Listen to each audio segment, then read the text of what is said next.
You know that feeling when you pull your phone out on a sweltering summer day only to watch the battery just completely plummet? Like you go from 80% down to a flashing red 20% in what feels like minutes. It feels totally random, right? Well, it's actually just physics. Welcome to today's explainer, the thermodynamics of mobile battery decay.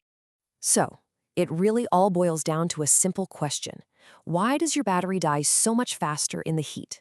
Listen, I promise you, you aren't just imagining things. Today, we're going to uncover the hidden, microscopic thermodynamic battlefield that's literally happening right in the palm of your hand every single time the temperature spikes.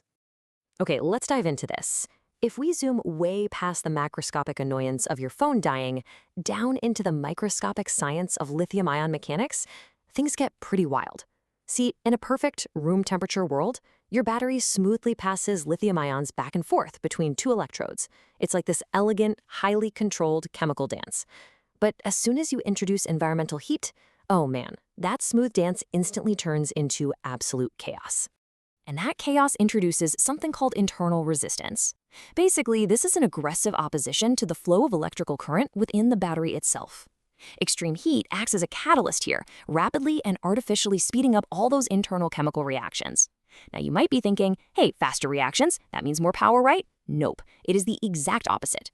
These reactions happen so inefficiently that resistance just completely spikes, leading to massive energy loss in the form of, you guessed it, even more heat. It's a total vicious cycle. To put that into perspective, think of your battery's energy on a mild 70-degree day, like someone just, jogging on a clear paved track. The energy is well spent. But because of that spiked internal resistance, adding extreme heat is like forcing that same person to run through waist-deep water while wearing a full snowsuit. They have to expend significantly more energy just to move at the exact same speed. Pushing electrical current through that heat-induced resistance drains your reserves instantly. So, this accelerated chemistry triggers a really brutal domino effect. Yes, you get the immediate annoyance of faster energy loss. And yeah, you get reduced charging efficiency. Like trying to plug it into a power bank while sitting in the sun is barely going to work. But crucially, and this is the big takeaway here, you suffer permanent lifespan reduction. Extreme heat physically degrades the battery's internal components. It doesn't just drain your phone today, it permanently shortens its overall life. Okay, so knowing this microscopic destruction is happening right under the screen, how does your device actually fight back? Well, it enters what we can call smartphone self-preservation mode. Your phone is actually smart enough to detect that internal heat damage is happening, and it automatically deploys a series of defensive maneuvers to, well, save its own life. And this brilliantly illustrates why your phone acts the way it does when it's hot. You've definitely noticed these defensive plays, and yeah, they are incredibly frustrating. The operating system will forcefully dim the display, even if you're out in the bright sun.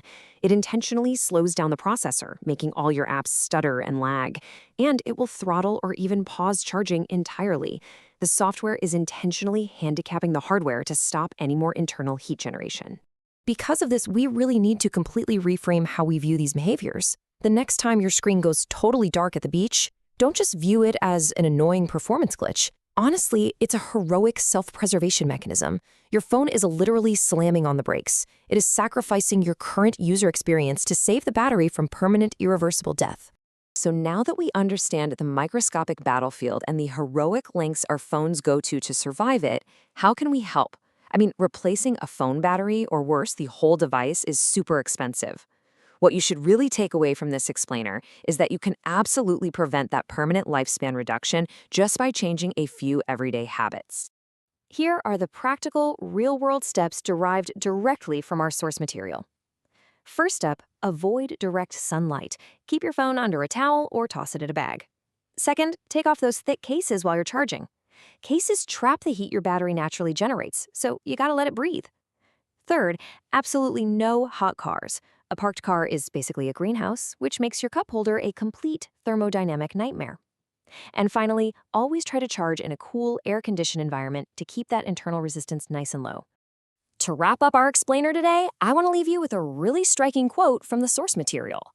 It's not just the weather, it's your phone working hard to protect the battery from permanent damage. So tell me, the next time the temperature rises and your screen forcefully goes dark, are you going to curse it for the inconvenience or thank it for saving its own life?